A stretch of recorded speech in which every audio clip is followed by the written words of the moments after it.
Have you ever felt like you're caught in this digital whirlwind?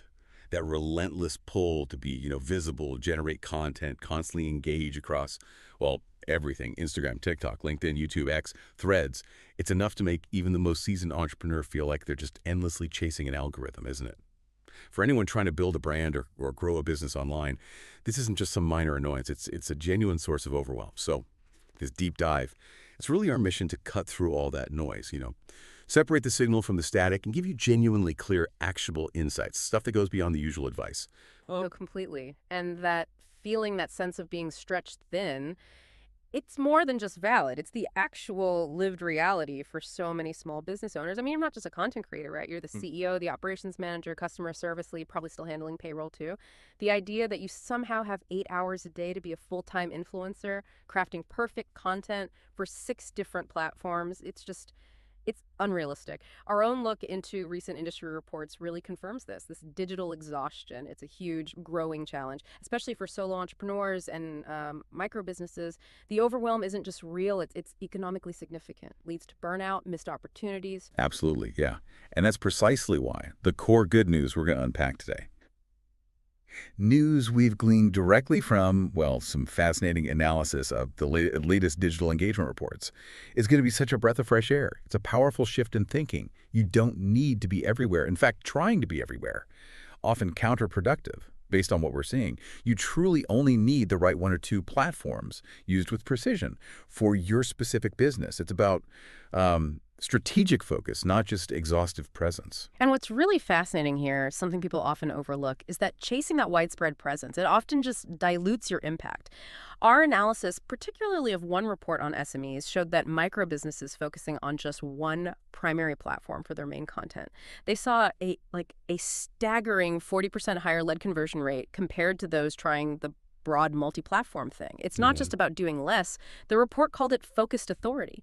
Concentrated effort actually amplifies how expert you seem and boosts engagement. 40% higher lead conversion. That's, Yeah.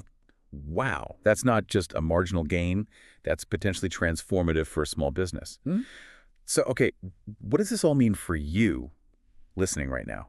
How can you navigate this digital jungle strategically, tap into that focused authority, and make social media really work for your business without losing your sanity or, a big chunk of your marketing budget? Well, our aim for this deep dive is exactly that, to distill practical, evidence-based strategies that empower you. We want to help transform social media from this constant source of stress into a powerful, manageable, and really effective tool. Basically, give you a tangible blueprint to reclaim control and drive some meaningful results. Okay, let's really unpack this then. The first hurdle, I think, for so many of us is just choosing where to focus. With all these platforms shouting for attention, how do you even begin to figure out which one is the right one for your business? The one where you can build that focused authority. Okay? It can feel less like a strategic choice and more like, I don't know, throwing darts blindfolded. It definitely can feel that way. But the source material, especially Insights from One Handbook for Founders, actually offers a really clear sort of two-pronged approach. When you're deciding where to put your precious time and energy, think about two things. First, where do your ideal customers actually hang out online? Not just where they might be, but where are they actively engaging? And second, and this is so crucial for sticking with it long term, what type of content do you genuinely enjoy creating? Ah, that second point. It often gets pushed aside for whatever's Yes, trending, sir. right? But it makes perfect sense. If creating the content itself feels like a total chore, consistency is just gone. Faster than free donuts at a meeting. hmm So let's dig a bit deeper. Can you give us some specific examples, maybe some nuanced ones from the sources of how these two things play out, not just the super obvious ones? Yeah, absolutely. So one playbook we looked at offered some really insightful distinctions. For instance, if you thrive on visuals, if your product or service looks great and you actually like making short, punchy videos or nice graphics, then platforms like Instagram or maybe TikTok are probably your natural home. The data even shows that businesses where the leaders themselves enjoy the creative process on these platforms, they get much higher engagement. That authenticity really comes through, you see. Okay, but what about those of us whose business isn't super visual? Or maybe where the cool kids platforms aren't quite the right fit for our audience? Right. And that's where the customer hangout factor really takes center stage. If your business is, say, B2B, or your main goal is professional networking, establishing thought leadership, connecting with industry peers, then LinkedIn is, without a doubt, your most powerful platform. Our deep dive specifically highlighted that authentic personal thought leadership posts from founders on LinkedIn. They consistently outperform generic company updates like 3-to-1 margin in terms of engagement and leads. It's about that personal weight, that gravitas, not just corporate speak. That's a really powerful distinction, personal thought leadership versus just company announcements. Okay. Okay. And what if your audience isn't on the absolute bleeding edge of every new app? Or maybe your content needs a bit more depth, more explanation. Yeah, good question. For an audience that might be slightly older or maybe just less likely to jump on every new trend, Facebook still has an incredibly broad and honestly highly engaged user base. Loads of communities and niche groups thrive there. It gives you a direct line to really targeted audiences. And for businesses whose value really comes from detailed explanations, tutorials, step-by-step guides, well, YouTube is still king. The data shows that for complex topics or skill building, YouTube's searchability and its ability to host long-form video translates directly into higher trust and better conversion rates. It's where people go when they want to learn something properly, not just skim. Okay, so if you're a B2B consultant, you're probably much better off really diving deep into LinkedIn, showing your expertise there, rather than, I don't know, trying to figure out some viral dance for TikTok, even if someone tells you TikTok's the future. That's actually a huge relief. Because forcing yourself into a style that feels totally unnatural, that's just a recipe for burnout, isn't it? And like you said, you won't be consistent. Precisely. One report on sustainability in social media really hammered this home. Genuine enjoyment in making the content directly correlates with sticking to it. If it feels like pulling teeth, you just won't keep it up. It's that simple.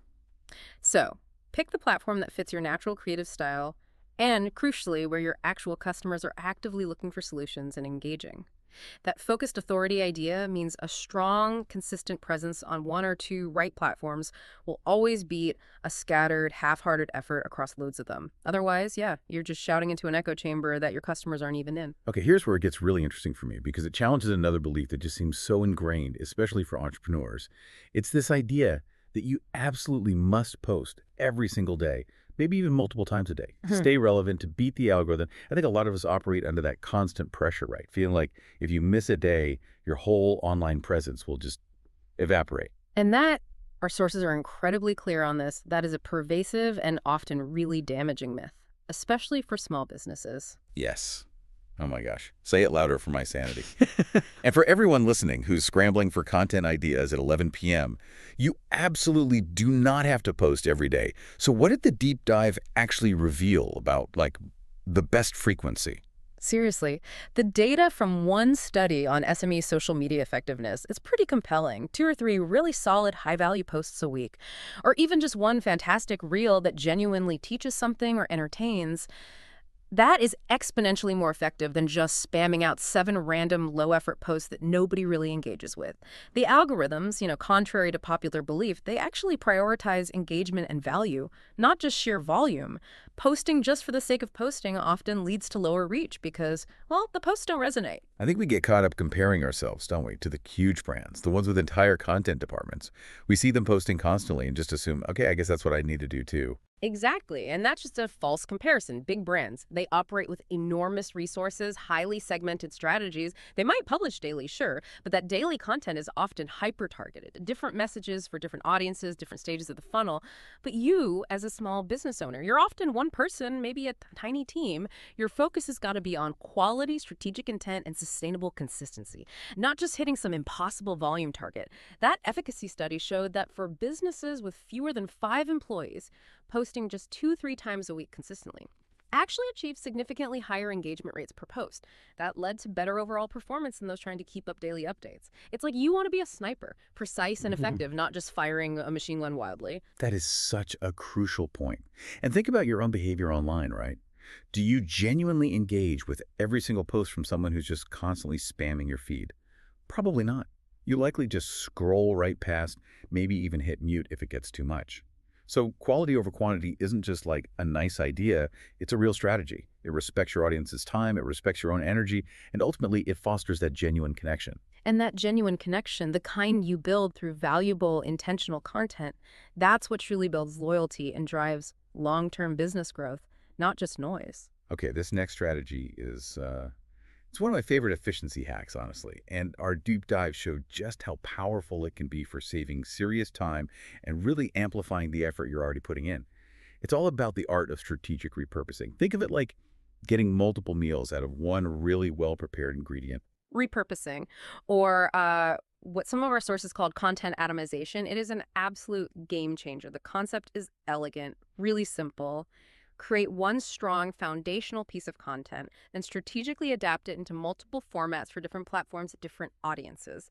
So imagine this. One comprehensive blog post isn't just a single web page anymore. According to one guide we looked at, that single blog post can literally be broken down into, say, 3 distinct Instagram carousels hitting the key takeaways. Then maybe a short, engaging reel highlighting one surprising statistic, a concise little snippet for your email newsletter, and maybe a more thoughtful, expanded discussion piece for LinkedIn Pulse. It's the same core idea, the same intellectual capital, but you're presenting it in 5 different ways, ways that suit each platform's style and how people consume content there. That's incredible. So it's not just copying and pasting the same thing everywhere. It's intelligent adaptation. It really is like having a master chef prepare this amazing roast, right? And then using the leftovers to create fantastic sandwiches, a rich stew, even a delicious stock for later, all from that one initial effort. You're maximizing the return on that creative energy you invested. Exactly. And that guide, it highlighted a particularly clever approach, reverse engineering your content. So instead of starting with the big blog post and then trying to chop it up, maybe start with a core idea or a key question you always get from clients. Then, outline how that idea could be expressed in its richest form, like a mini guide perhaps. Then think, okay, how could this be condensed for video? Then for social media captions. Then for a short email tip. This way, each piece feels intentionally crafted for its purpose, not just like an afterthought you hacked off the main piece. It really raises an important question for you, the listener. How can you start shifting your mindset, moving away from what brand new thing do I have to create today, and more towards, okay, how can I maximize the value of the insights and the content I'm already generating? And crucially, this whole approach lets you maintain that focused authority we talked about earlier. Even if you are active on maybe one or two different types of platforms, you're making sure there's a consistent high-quality message going out, but without having to reinvent the wheel from scratch every single time. Indeed. Yeah. It's really about working smarter, not just grinding harder, leveraging your existing assets to their absolute fullest potential. Now let's talk about making all of this even easier, because technology, thankfully, is here to help us, not hinder us. Our deep dive uncovered some really great tools that can seriously streamline your social media efforts, make them feel less like this constant burden and more like an efficient, maybe even automated system. These are like your digital assistants, right? Freeing you up from the mundane tasks. Precisely. There's a digital efficiency playbook we reviewed that specifically highlights a few essential tools. For making things look good visually, Canva is still a powerhouse. And yeah, many know it for basic design. But the playbook showed how advanced users leverage features like its brand kit. That ensures absolute visual consistency across all your repurposed content, or its team collaboration features, which can drastically cut down on design review time. It really transforms from just a simple editor into a full-blown brand asset manager. Okay, so it's not just about making a pretty graphic quickly. It's about building a system for consistent visual branding across everything. Exactly. Then, for crafting compelling captions, maybe varying them a bit, an AI tool like ChatGPT can be a huge time saver. But beyond just generating text, the playbook showed how it can be used for more sophisticated things, like brainstorming audience-specific angles for your content, or tailoring the tone slightly for different platforms, even generating multiple versions of a call to action so you can test which one works best. It's not about letting AI write everything for you, but using it as a really powerful strategic partner in the process. That completely shifts the thinking, doesn't it? From Yeah. AI writes my captions to AI helps me strategize my captions. That's a huge difference. And then for actually managing the posting schedule, the old favorites are still incredibly valuable, right? Tools like Later or Buffer. Oh, absolutely. Scheduling apps like Later or Buffer, they're invaluable. The deep dive really highlighted how these tools shift your whole social media workflow. You move from being reactive, that panicked, oh no, I haven't posted today, feeling, to being proactive, planned. You can spend, say, a focused hour or two once a week, scheduling out all your posts using all that great repurpose content we talked about, and then you're done for the week. This frees you up massively for those core business activities, the things that actually drive growth and revenue. It allows you to reclaim not just your time, but significant mental energy too. It really is like meal prepping, but for your entire social media calendar. Imagine that feeling. Spending a dedicated chunk of time once a week, getting everything lined up, scheduled, ready to go, and then being able to step away, feeling confident that your digital presence is just humming along effectively in the background. It's about front-loading that work to free up your days and your mind, to focus on running your actual business, serving your customers, and maybe even having a life outside of work. This isn't just about saving time. It feels like reclaiming agency, control. And what's fascinating here is how these tools, when you integrate them strategically, they fundamentally allow you to scale your efforts without necessarily having to scale your team or your personal workload dramatically. They are sort of the silent engines that power that focused authority, ensuring consistency and quality without demanding your constant, direct, hands-on intervention every single day. All right, this has been an incredibly insightful deep dive, really peeling back the layers on how to conquer that social media overwhelm. But look, we know you're busy, so we want to leave you with some immediately actionable steps. Think of this as your high-impact homework, a few things you can implement, like today, to start seeing a real difference. Yeah, we've boiled it down to 3 immediate but really impactful steps, straight from the core methods in our sources. Okay, number 1. For the next month, just pick one primary platform to really focus on. Just one. This isn't about totally ignoring everything else, but channeling your main content creation energy there. One blueprint we saw showed this single platform focus dramatically cuts down decision fatigue. Just one. That already feels lighter, doesn't it? Just making that one decision. Indeed. Okay, number 2. Plan to publish 2 or 3 solid, high-value posts on that chosen platform each week, maximum. This lines up perfectly with that efficacy studies findings on the best engagement to effort ratio for smaller businesses. Remember, the goal is depth and connection, not just being digitally present all the time. So no more daily scrambling, trying to think of something. Yeah. Excellent. Okay. And number 3, take one piece of content, something you've maybe already created or that you're planning to create soon, and actively repurpose it. Turn it into at least 2 different formats specifically for your chosen platform. So, for example, if you write an email newsletter, how can that immediately become an Instagram carousel and maybe a short video script? The Content Multiplier Guide showed the simple act alone can save you up to 30% of your weekly content creation time. See, that's manageable, right? These aren't overwhelming tasks, they're strategic shifts. Tiny changes, big impact. By following these 3 steps, you'll likely find yourself with zero need to be stress scrolling at 11 p.m., wondering what on earth to post tomorrow. You'll feel more organized, more intentional, and hopefully actually enjoying your digital presence a little bit more because it's finally working for you, not the other way around. Exactly. This approach really gives you back a profound sense of control. It significantly reduces that mental load, that constant background anxiety, and it allows you to genuinely connect with your audience without feeling perpetually overwhelmed. So just to briefly recap our deep dive today into navigating social media without the overwhelm, it really all comes down to cultivating strategic focus and empowered agency. Rather than feeling forced towards this exhaustive scattershot presence everywhere, it's about being that focused authority with, as our sources put it so well, less stress and more strategy. Yeah. It's making those intentional choices that serve your business, serve your audience, and critically serve your own well-being too. Absolutely. And by implementing even just one of these strategies, whether it's picking your platform wisely based on enjoyment and audience, or committing to quality over sheer volume, or maybe embracing that intelligent repurposing, you can really start to feel a significant and lasting shift in how you approach social media. If we connect this to the bigger picture, it's truly about stepping out of that exhausting cycle of digital reaction and stepping into a position of proactive control. You become the conductor of your digital presence, not just an instrument being played by whatever the latest trend is. That's a really powerful and honestly liberating way to think about it. So bringing this right back to you, listening now.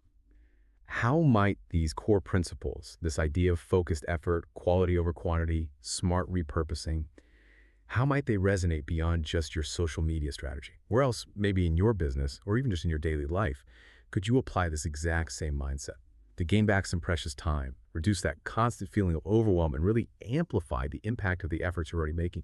It feels like a foundational shift, doesn't it? One that could truly transform how you approach a lot of life's demanding challenges.